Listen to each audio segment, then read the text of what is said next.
Alexandre, vamos falar sobre trabalho infantil. De 2014 a 2018, o Ministério Público do Trabalho registrou mais de 21 mil denúncias de trabalho infantil. O que pode ser feito em um curto período de tempo, visando o bem-estar das crianças que hoje deveriam estar na escola e, pelo menos, garantir um futuro?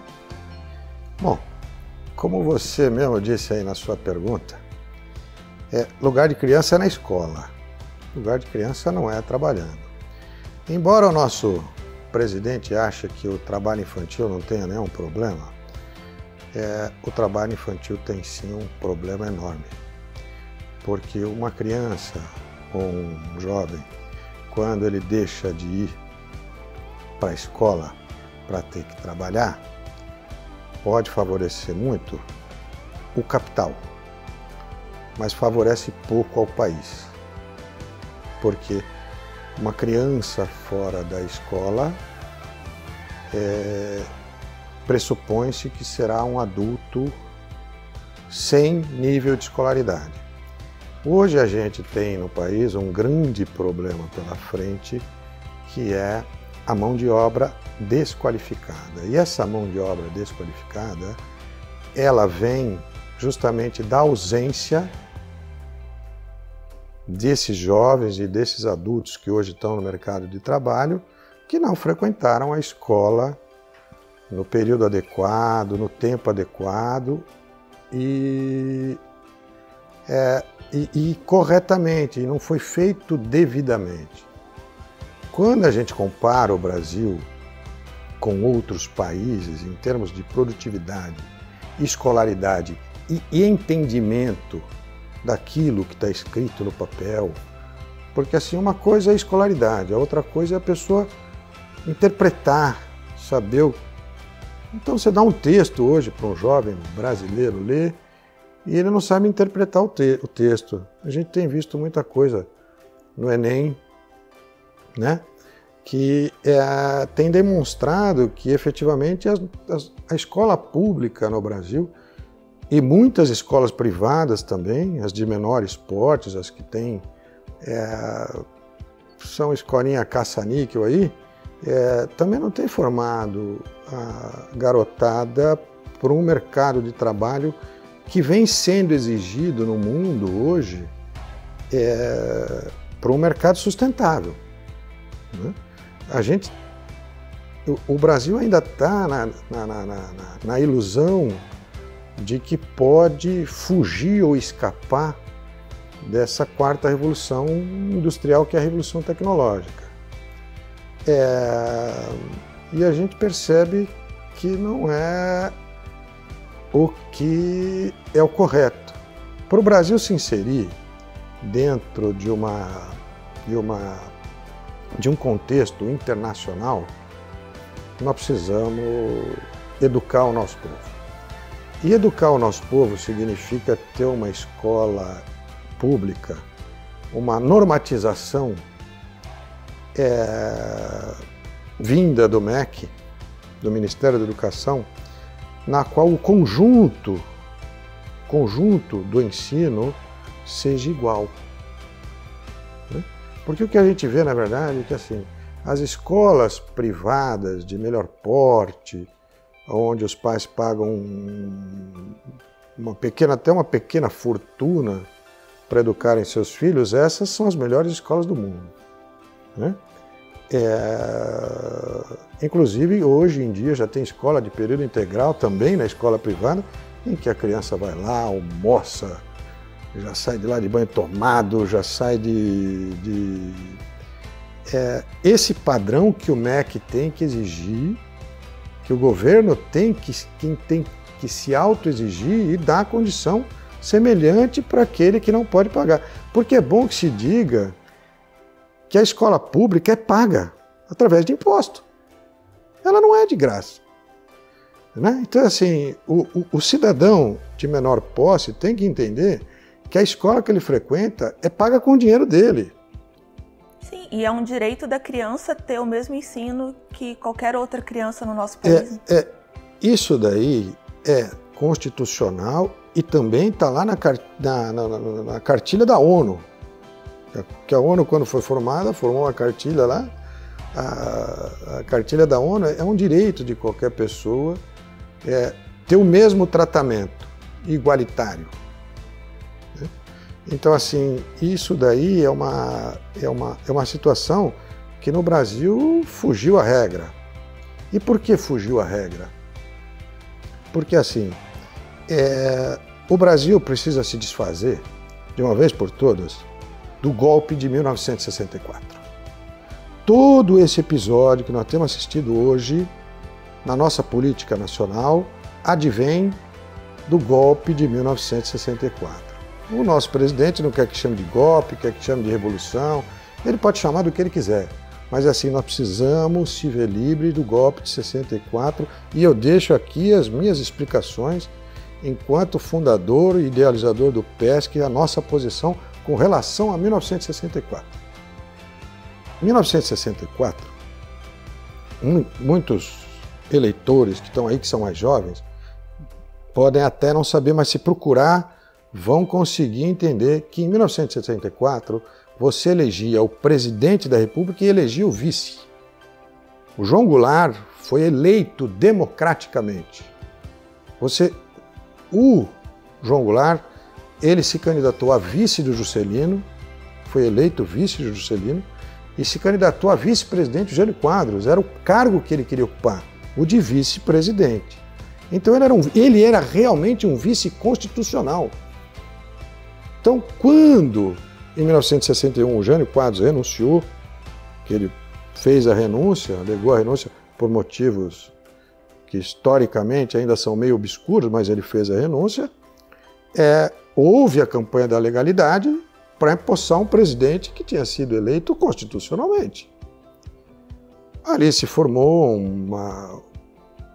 já era uma preparação de um golpe, então assim, em 64 os militares derrubaram um governo constitucional, rasgaram a Constituição e se colocaram no poder. Dali para cá, de 1964 até 1985, quando eles passaram o bastão para o Sarney, eles passaram o bastão para um presidente que era aliado deles. O Sarney foi presidente da Arena, era o partido do governo, o partido que apoiou os militares no poder, que deu guarida a tudo que os militares fizeram de 64 até então, né?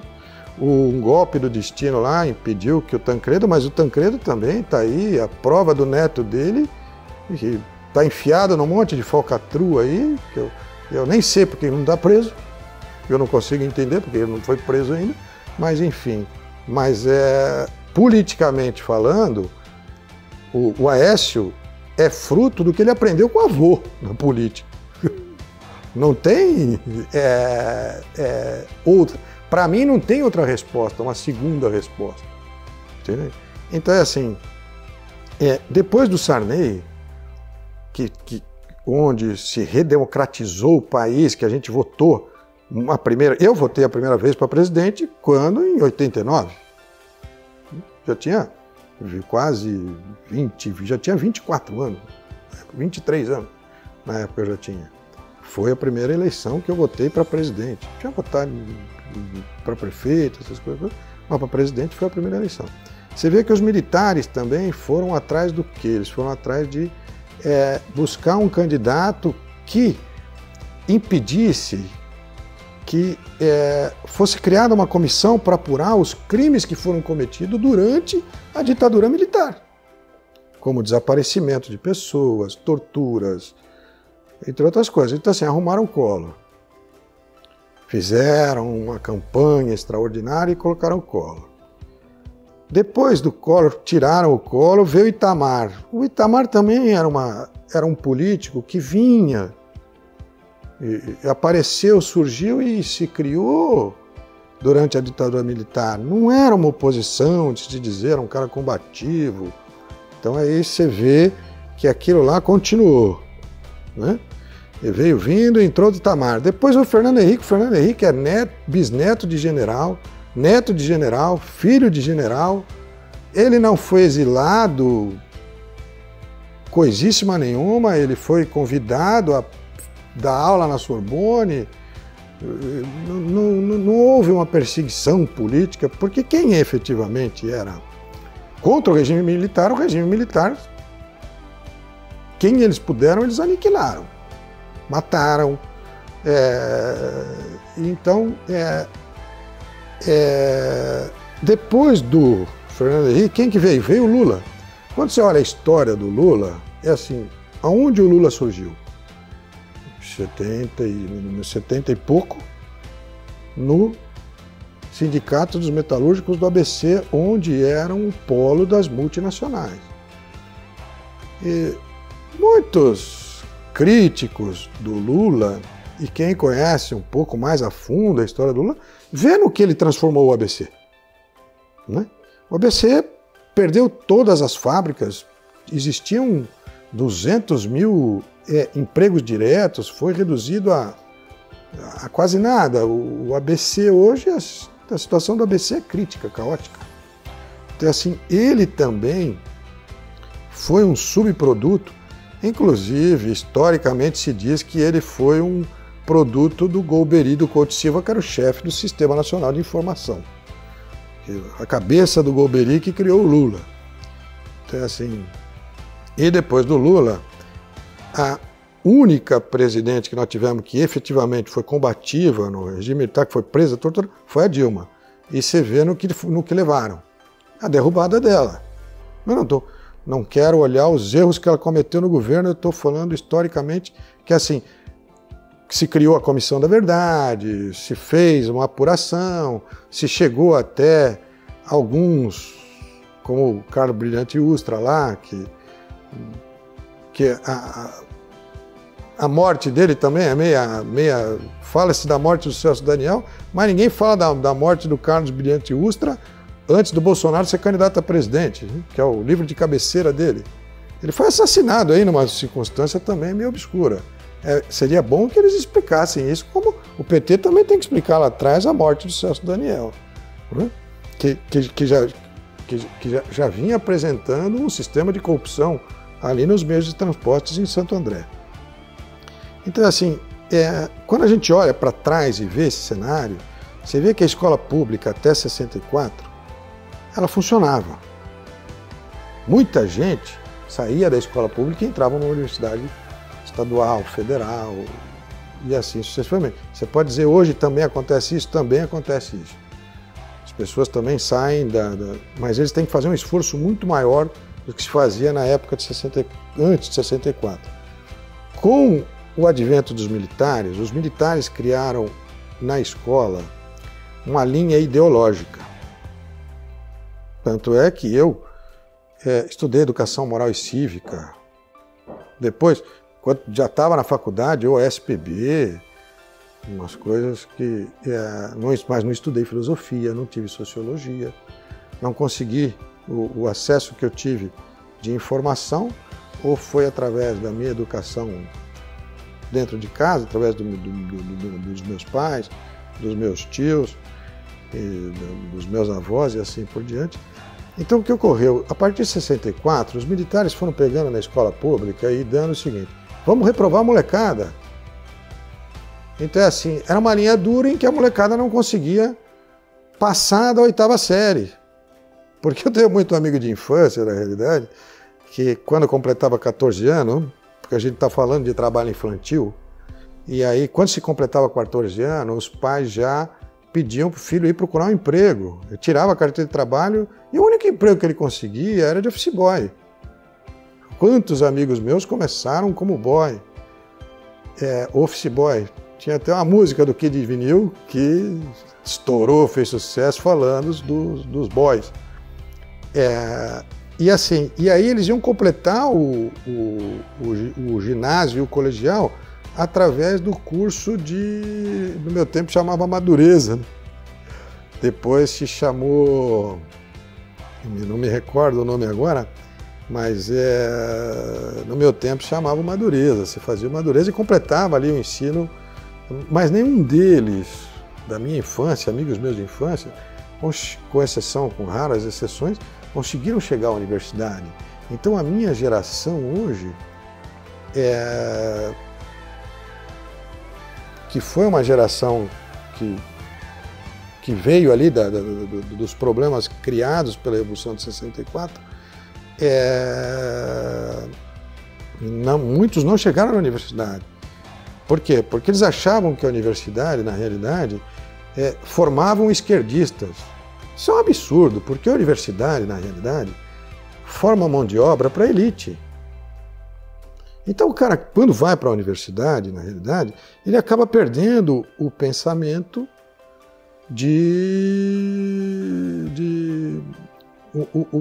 um pensamento socialista.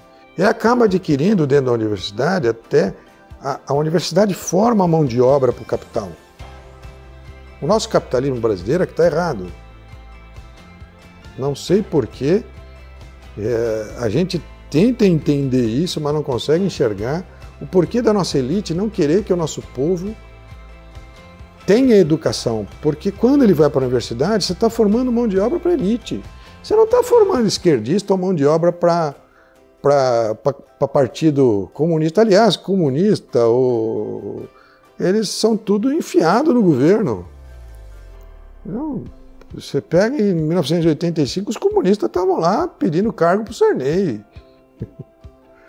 Você vê que onde tem governo, com raras exceções, eles estão pedindo. Então, assim, eles são uma mão, eles querem mamar na teta do Estado. Então, a universidade, na realidade, ela forma a mão de obra para trabalhar para ele.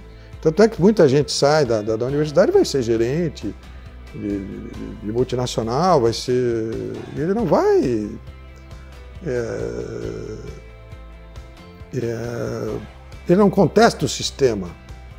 Né? Então, eu não sei por que tanto medo da educação no Brasil. Sim, e essa educação que falta nas nossas crianças hoje em dia. E assim, a eleição do Bolsonaro é o ápice, na verdade, de que 64 não acabou. E nós precisamos se ver livre do processo de 1964. Se a gente não ficar livre desse processo de 1964, nós não vamos adiante, nós não vamos conseguir pegar as nossas crianças e ensinarem elas adequadamente.